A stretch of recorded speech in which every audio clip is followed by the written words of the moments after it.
सियासतदानों की नब्ज को बरवक्त पकड़ने और सियासत के ऐवानों में होने वाली साजिशों का कला कमा करने के हवाले से मशहूर ब्रिगेडियर इजाज शाह के वजीर दाखिला बनते ही पीपल्स पार्टी और नून लीग ने शदीद तहफ़्फ़ुज़ात का इजहार किया है। माजी में इन दोनों जमातों के ब्रिगेडियर इजाज शाह से मुरासिम खुशगवार न थे। ब्रिगेडियर इजाज शाह पाकिस्तानी सियासत का एक ऐसा पुरअसरार किरदार है जो अहम ओहदों पर होने के बावजूद अवामी सुर्खियों में कम ही रहा। आज इस रिपोर्ट में तफसीलन बताएंगे कि ब्रिगेडियर इजाज शाह कौन है और इनका माजी क्या था, मगर इससे पहले ब्रिगेडियर इजाज शाह से मंसूब चंद मशहूर वाक़यात का जिक्र करते हैं ताकि आपको इस पुरअसरार किरदार की अहमियत का अंदाज़ा हो सके। ब्रिगेडियर इजाज शाह परवेज मुशर्रफ के दौर में इंटेलिजेंस ब्यूरो के सरबराह थे। इस इदारे का काम हुकूमत मुखालिफ सियासतदानों की सरगर्मियों पर नजर रखना और स्ट्रेटजी बनाना था। इसी पस मंजर में बेनज़ीर भुट्टो के मुताबिक अगर उन्हें कत्ल करने या नुकसान पहुंचाने की कोई भी साजिश तैयार की जाती है तो वो IB के सरबराह इजाज शाह के बगैर मुमकिन नहीं हो सकती। इस खदशे का इजहार बेनज़ीर भुट्टो ने अपने एक साफी दोस्त को लिखे खत में किया था। ये वाक़या भी ज़ुबान ज़दोआम है कि जब नवाज शरीफ परवेज़ मुशर्रफ के दौरे हुकूमत में 10 साला जला वतनी के मुआहदे की खिलाफ वर्जी करते हुए लाहौर वापस लौटे तो ब्रिगेडियर इजाज शाह उस वक्त IB के सरबराह थे। उन्होंने नवाज शरीफ को ज़बरदस्ती उनकी कलाई से पकड़कर उन्हें एक तरफ खींचते हुए ले गए और VIP लॉन्च के बाथरूम में बंद कर दिया और तकरीबन 3 घंटे बाद जब वापसी के लिए जहाज तैयार हुआ तो उन्हें दोबारा बाथरूम से निकालकर जहाज में बिठा दिया गया। कुछ लोग ये भी दावा करते हैं कि इजाज शाह ने नवाज शरीफ को एयरपोर्ट पर थप्पड़ भी मारे थे, जो कि सरासर मुबालगा आराई लगता है क्योंकि इजाज शाह का मकसद नवाज शरीफ को सिर्फ वापस भेजना था। थप्पड़ों से माहौल खराब हो सकता था। इसी तरह एक और दिलचस्प वाक़या मशहूर हुआ कि जब नवाज शरीफ जला वतनी ख़त्म करते हुए लाहौर वापस आ रहे थे तो नून लीग की क़यादत ने नवाज शरीफ को लाखों कारकुनों को लाहौर एयरपोर्ट पर लाने की यकीन दहानी करवाई थी और यही कहते रहे, कदम बढ़ाओ नवाज शरीफ, हम तुम्हारे साथ हैं। मगर जब नवाज शरीफ एयरपोर्ट पर पहुंचे तो वहां कोई भी उन्हें उनका इस्तकबाल करने के लिए मौजूद नहीं था। इस बात का गिला नवाज शरीफ आज भी करते हैं। उस वक्त जब नवाज शरीफ की आमद पर इजाज शाह ने नून लीगी क़यादत को एयरपोर्ट पर नवाज शरीफ का इस्तकबाल न करने का पैगाम पहुंचाया तो ख्वाजा आसिफ, ख्वाजा साद रफीक और एहसन इकबाल ने इजाज शाह से डील कर ली कि अगर आप चाहते हैं कि हम एयरपोर्ट पर ना जाएं तो हमें हाउस अरेस्ट कर लिया जाए। यूं नून लीग की इस नाम निहाद क़यादत ने अपने ही लीडर को बेवकूफ़ बनाया। आइए अब आपको इजाज शाह के माजी के बारे में बताते हैं। 6 अक्टूबर 1998 को जब जनरल जहांगीर करामत ने उस वक्त के वजीर आजम नवाज शरीफ से मुलाकात के बाद इस्तीफा दिया तो नए आर्मी चीफ की तैनाती का मामला सामने था। वजीर आजम हाउस से military secretary brigadier Javed Iqbal ने फोन करके मंगला के corps commander lieutenant general Pervez Musharraf को पैगाम दिया कि वजीर आजम उनसे मिलने के ख्वाहिशमंद हैं। अब तक नए आर्मी चीफ की तैनाती का मामला इंतहाई खुफिया था। परवेज मुशर्रफ खुद मखमसे में थे। मुल्क में गिनती के लोग ही जानते थे कि अगला आर्मी चीफ कौन होगा। उधर वजीर आजम हाउस से पैगाम मिलते ही परवेज मुशर्रफ मंगला से इस्लामाबाद के लिए निकलने लगे तो गाड़ी में बैठते वक्त हसास इदारे के एक अफसर की कॉल आई जिसने मुशर्रफ को सबसे पहले आगाह किया कि इन्हें नया आर्मी चीफ तैनात किया जा रहा है। परवेज मुशर्रफ को इस बात का यकीन नहीं आया मगर बाद के हालात ने उस अफसर की बरवक्त मालूमात पर मुशर्रफ को उसका गर्विदा बना दिया। उस हसास इदारे के अफसर का नाम ब्रिगेडियर इजाज शाह था जो उस वक्त ISI लाहौर में तैनात थे। सन 1999 में वज़ीर आज़म नवाज शरीफ और army chief general Pervez Musharraf में इख्तलाफात रूनुमा हुए तो दोनों एक दूसरे पर नजर रखने लगे। ISI के उस वक्त के सरबरा लेफ्टिनेंट जनरल ज़ियाउद्दीन भट्ट थे जिनके मातहत उनका इदारा खामोशी से सिरक चुका था। उसकी वजह ये थी कि उस वक्त उसी इदारे के अफसरान परवेज मुशर्रफ और उनके हवारियों के साथ राब्तों में थे। उन दिनों सियासतदानों बिलखसूस शरीफ बरादरान और खुद जनरल ज़ियाउद्दीन भट्ट पर नजर रखने के लिए सबसे अहम पंजाब था जहाँ ISI में ब्रिगेडियर इजाज शाह खिदमत सर अंजाम दे रहे थे। जनरल ज़ियाउद्दीन भट्ट अपनी निजी महफिलों में सुनाते हैं कि उन्हें यकीन ही नहीं था कि इजाज शाह उनका साथ छोड़कर मुशर्रफ के पलड़े में वजन डाल देंगे क्योंकि वो जब भी लाहौर उतरते तो एयरपोर्ट पर इजाज शाह उनका इस्तकबाल करते और उनसे मोहब्बत और अकीदत के इजहार के तौर पर उनका बैग भी खुद उठा लेते। अलबत्ता इजाज शाह चुपके से ज़ियाउद्दीन भट्ट के मुखालफिन से खुफिया राब्तों में थे। जाहिर है उनका जनरल मुशर्रफ से एक जाती ताल्लुक भी था। कुछ दिनों बाद 12 अक्टूबर की फौजी बगावत हुई, जियाउद्दीन भट्ट गिरफ्तार और इजाज शाह उन चंद लोगों में शुमार होने लगे जो पंजाब में इंतहाई ताकतवर थे।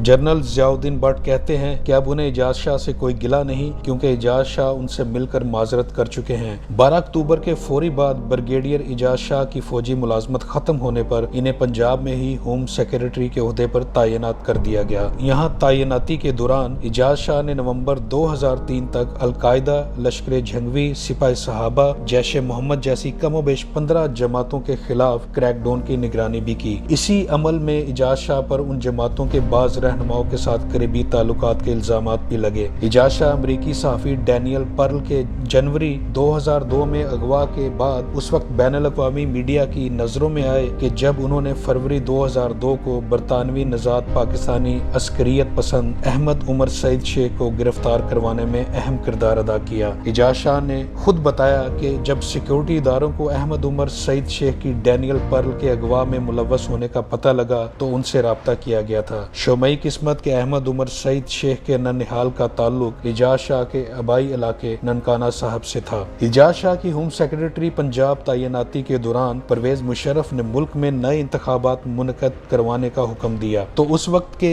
मुशर्रफ के प्रिंसिपल सेक्रेटरी तारिक अजीज ने पंजाब में नए मंजरनामे की तश्कील के लिए कुछ अरसा लाहौर को अपना मस्कन बनाया। तारिक अजीज उस वक्त के चीफ सेक्रेटरी हफीज अख्तर रंधावा और होम सेक्रेटरी इजाज शाह ने मिलकर मुस्लिम लीग काफ के लिए जोड़ तोड़ में अहम किरदार अदा किया। इंतखाबात के नताइज में मुस्लिम लीग नून को शिकस्त हुई और मरकज और सूबे में मुस्लिम लीग काफ की हुकूमतें बनी। इजाज शाह ने 2002 के आम इंतखाबात में तारिक अजीज और हफीज अख्तर रंधावा के साथ पंजाब का मंजरनामा तश्कील दिया था। मरकज में वजारत उज़्मा का कुरा मीर ज़फरुल्लाह जमाली के नाम निकला, जिन्होंने कर्नल रिटायर्ड बशीर वली को अपना इंटेलिजेंस ब्यूरो चीफ लगाया। जल्द ही परवेज मुशर्रफ का दिल ज़फरुल्लाह जमाली से उचाट हुआ तो पहले मरले में उनके DGIB बशीर वली को हटाकर अपने पसंदीदा पंजाब के home secretary brigadier Ijaz Shah को तैनात कर दिया गया। इस बार इजाज शाह एक नए रूप में सामने आए। वो परवेज मुशर्रफ के करीब तरीन IB चीफ समझे जाते थे। ज़फरुल्लाह जमाली के बाद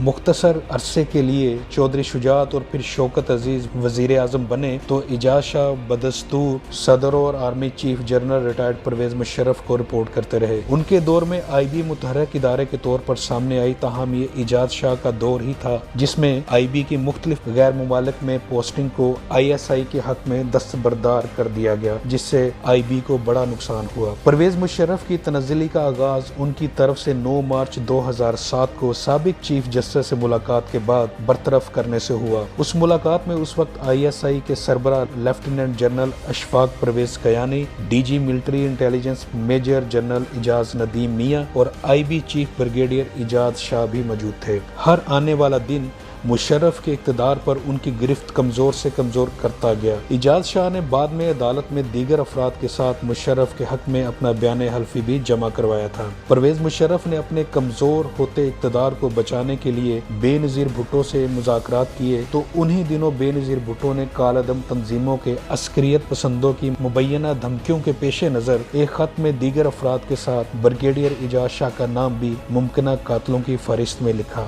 जाहिर है ये बात इजाज शाह के लिए इंतहाई नागवार थी। बेनज़ीर भुट्टो को 27 दिसंबर 2007 को रावलपिंडी में दहशतगर्दी का निशाना बनाया गया तो एक बार फिर ब्रिगेडियर रिटायर्ड इजाज शाह का नाम जनरल हमीद गुल, परवेज इलाही और अरबाब गुलाम रहीम के साथ बेनज़ीर की तरफ से लिखे गए खत के हवाले से मीडिया की जीनत बना रहा। आम इंतखाबात में पीपल्स पार्टी की फतह हुई तो इजाज शाह ने बतौर IB चीफ मार्च 2008 में अपने ओहदे से इस्तीफा दे दिया। ताहम बेनज़ीर भुट्टो के कत्ल का मामला मीडिया बदस्तूर उठाता रहा। पुलिस या FIA ने कभी इजाज शाह समेत बाकी नामजद अफराद को बाज़ाब्ता तौर पर शामिल तफ्तीश नहीं किया। ताहम बेनज़ीर भुट्टो के कत्ल की तहकीकात के लिए पीपल्स पार्टी की हुकूमत की तरफ से कायम अक़वाम मुत्तहिदा के कमीशन में इजाज शाह और दीगर अफराद को उस कत्ल का जिम्मेदार नहीं ठहराया गया। इजाज शाह के रिटायरमेंट के बाद पीपल्स पार्टी के चंद रहनुमाओं से करीबी मरासम रहे। एक मरतबा उनकी एक परवाज के दौरान साबिक सदर आसिफ अली जरदारी से भी मुलाकात हुई, ताहम कुछ कुछ अरसे बाद तहरीक इंसाफ की मकबूलियत के बाद वो इमरान खान के साथ हो लिए। साल 2014 के धरने के दौरान इजाज शाह का नाम सामने आता रहा। साल 2018 के आम इंतखाबात के दौरान इजाज शाह ननकाना से MNA बने तो इब्तदा में वो वजारत दाखिला के ही उम्मीदवार थे, लेकिन उन्हें उस वक्त मायूसी हुई जब तहरीक इंसाफ की पहली काबीना में उनका नाम ही मौजूद नहीं था। कुछ अरसा कबल इमरान खान उनके इलाके में गए तो उन्होंने इजाज शाह को कौमी सलामती का मशीर लगाने का ऐलान भी किया,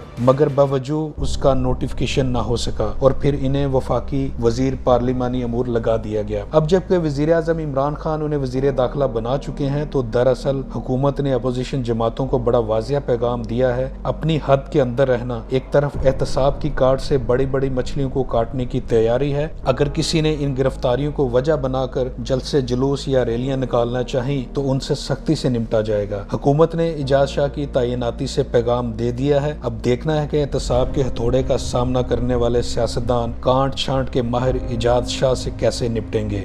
शुक्रिया।